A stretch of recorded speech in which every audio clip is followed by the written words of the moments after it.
Welcome to रोज़गार पथ। आज है 14 अक्टूबर। तो आज हम 14 अक्टूबर के जितने भी इम्पोर्टेंट करंट अफेयर्स के प्रश्न हैं उसको देखेंगे। तो आज का पहला प्रश्न है, अंतर्राष्ट्रीय आपदा जोखिम न्यूनीकरण दिवस कब मनाया जाता है? तो अंतर्राष्ट्रीय आपदा जोखिम न्यूनीकरण दिवस ये 13 अक्टूबर को मनाया गया। अब हम अक्टूबर में अभी तक मनाए गए दिवसों को देखेंगे। 1 अक्टूबर को क्या मनाया गया? तो 1 अक्टूबर को अंतर्राष्ट्रीय वृद्धजन दिवस एवं अंतर्राष्ट्रीय कॉफ़ी दिवस मनाया गया। 2 अक्टूबर को अंतर्राष्ट्रीय अहिंसा दिवस। 4 अक्टूबर को विश्व पशु दिवस। 5 अक्टूबर को विश्व शिक्षक दिवस। 6 अक्टूबर को विश्व पर्यावास दिवस एवं विश्व सेरेब्रल पाल्सी दिवस। 7 अक्टूबर को विश्व कपास दिवस। 8 अक्टूबर को भारतीय वायु सेना दिवस। 9 अक्टूबर को विश्व डाक दिवस। 10 अक्टूबर को राष्ट्रीय डाक दिवस। तो ध्यान रखना है, 9 अक्टूबर को विश्व डाक दिवस एवं 10 अक्टूबर को राष्ट्रीय डाक दिवस मनाया गया और 10 अक्टूबर को ही विश्व मानसिक स्वास्थ्य दिवस भी मनाया गया। 11 अक्टूबर को अंतर्राष्ट्रीय बालिका दिवस मनाया गया। नेक्स्ट क्वेश्चन देखते हैं। हाल ही में भारत का पहला पूर्णतः सौर ऊर्जा से संचालित चिड़ियाघर निम्न में से किस राज्य में बनाया जाएगा? तो सौर ऊर्जा से पूर्णतः रूप से संचालित चिड़ियाघर ये किस राज्य में बनाया जाएगा? तो ये कर्नाटक में बनाया जाएगा। पूर्णतः सौर ऊर्जा से संचालित चिड़ियाघर पूर्णतः कर्नाटक बनाया जाएगा। भारत का पहला पूर्णतः सौर ऊर्जा से संचालित चिड़ियाघर तो ये बेंगलुरु के बैनरघट्टा बायोलॉजिकल पार्क में बनाया जाएगा। आगे देखते हैं।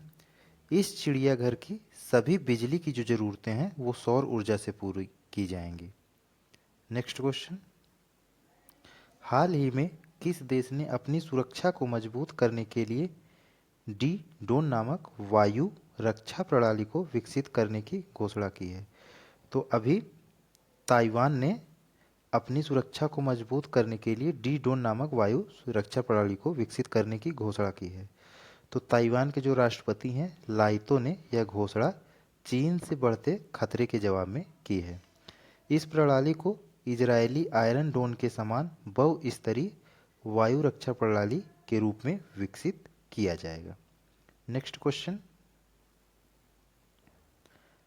किस राज्य में गरीब परिवारों को आर्थिक सहायता देने के लिए ओरुनोडोई 3.0 योजना शुरू की गई है? तो ओरुनोडोई 3.0 जो योजना है ये असम में शुरू की गई है।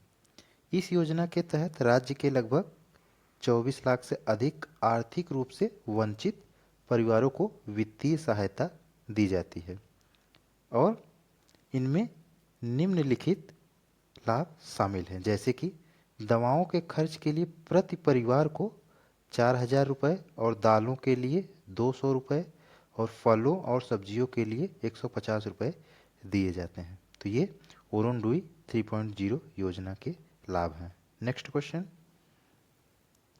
हाल ही में 2025 टाइम्स 100 नेक्स्ट सूची में शामिल एकमात्र भारतीय क्रिकेटर कौन है?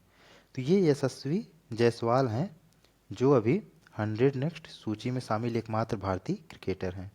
100 नेक्स्ट सूची में संगीत, खेल और अन्य क्षेत्रों के उभरते हुए 100 से ज़्यादा सितारे शामिल हैं। नेक्स्ट क्वेश्चन,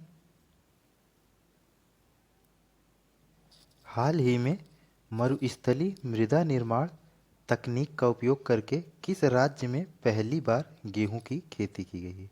तो मरुस्थलीय मृदा निर्माण तकनीक का इस्तेमाल करके राजस्थान में जो है वो गेहूं की खेती की गई है।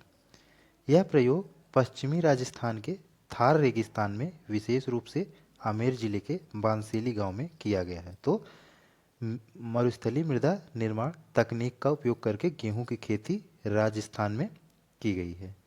नेक्स्ट क्वेश्चन, हाल ही में दुनिया के पहले लाइव अंडर वाटर इंटरव्यू का सफलतापूर्वक आयोजन किस देश के द्वारा किया गया है? तो लाइव अंडर वाटर मतलब सजीव साक्षात्कार पानी के नीचे इंटरव्यू किया गया है, तो ये पलाऊ देश ने किया है। प्रशांत महासागर के एक द्वीपीय देश पलाऊ ने पानी के अंदर दुनिया के पहले सजीव साक्षात्कार का सफलतापूर्वक आयोजन किया है। महासागर संरक्षण के महत्व के बारे में जागरूकता बढ़ाने के उद्देश्य से ये साक्षात्कार किया गया है। नेक्स्ट क्वेश्चन, 70वें फिल्म फेयर अवार्ड में best actor award Kartik Aaryan के साथ अन्य किसे दिया गया है? तो 70वें फिल्म फेयर अवार्ड में बेस्ट एक्टर का अवार्ड दो लोगों को मिला है, कार्तिक आर्यन और अभिषेक बच्चन को। तो ये अवार्ड दो लोगों को मिला है 70वें फिल्म फेयर अवार्ड में, कार्तिक आर्यन और अभिषेक बच्चन को। नेक्स्ट क्वेश्चन, हाल ही में भारत के पहले इंटीग्रेटेड मोबिलिटी ऐप का क्या नाम है, जिसे अभी प्रधानमंत्री नरेंद्र मोदी द्वारा लॉन्च किया गया है? तो इस ऐप का नाम है मुंबई वन। ये परिवहन से संबंधित एप्लीकेशन है जिसको अभी प्रधानमंत्री नरेंद्र मोदी द्वारा लॉन्च किया गया है, तो ये है मुंबई वन। नेक्स्ट क्वेश्चन, वन्य जीव अधिनियम 1972 में संशोधन करने वाला पहला राज्य कौन बन गया है? तो केरल पहला राज्य है जिसने वन्य जीव अधिनियम 1972 में संशोधन किया है। केरल विधानसभा ने वन्य जीव संशोधन विधेयक 2025 को पारित किया है, जिसका उद्देश्य राज्य में बढ़ते मानव वन्य जीव संघर्षों को संबोधित करता है। नेक्स्ट क्वेश्चन, हाल ही में डायन कीटन का निधन हुआ है, वह कौन थी? तो ये डायन कीटन एक हॉलीवुड की अभिनेत्री थी। तो यह एक हॉलीवुड अभिनेत्री थी जिनका भी निधन हुआ है, डायन कीटन का। नेक्स्ट क्वेश्चन, हाल ही में भारत ऑस्ट्रेलिया संयुक्त सैन्य अभ्यास ऑस्ट्रा हिंद का चौथा संस्करण कहाँ शुरू हुआ है?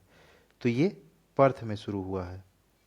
भारत ऑस्ट्रेलिया का संयुक्त सैन्य अभ्यास ऑस्ट्रा हिंद, ये पर्थ में अभी शुरू हुआ है।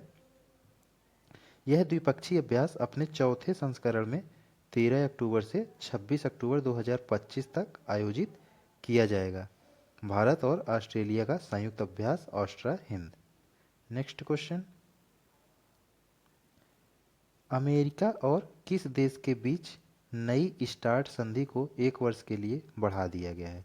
तो अभी अमेरिका और रूस के जो नई स्टार्ट संधि थी उसकी अवधि को 1 वर्ष के लिए बढ़ा दिया गया है। यह एक परमाणु हथियार नियंत्रण संधि है। तो परमाणु हथियार नियंत्रण संधि है जो सामरिक परमाणु हथियारों की संख्या को सीमित करती है। इस संधि को 1 वर्ष के लिए बढ़ा दिया गया है। नेक्स्ट क्वेश्चन, इसका जवाब आपको कमेंट बॉक्स में देना है। हाल ही में किस बैंक ने माय बिजनेस क्यूआर लॉन्च किया है? Axis bank, IndusInd bank, ICICI bank या एचडीएफसी बैंक? तो आपको इसका जवाब कमेंट बॉक्स में देना है कि हाल ही में किस बैंक ने माय बिजनेस क्यूआर लॉन्च किया है। इसी प्रकार करेंट अफेयर्स के सटीक प्रश्नों के वीडियो की अपडेट पाने के लिए रोजगार पथ चैनल को सब्सक्राइब कर लें एवं बेल आइकन का बटन दबा दें। तो मिलते हैं नेक्स्ट वीडियो में। जय हिंद।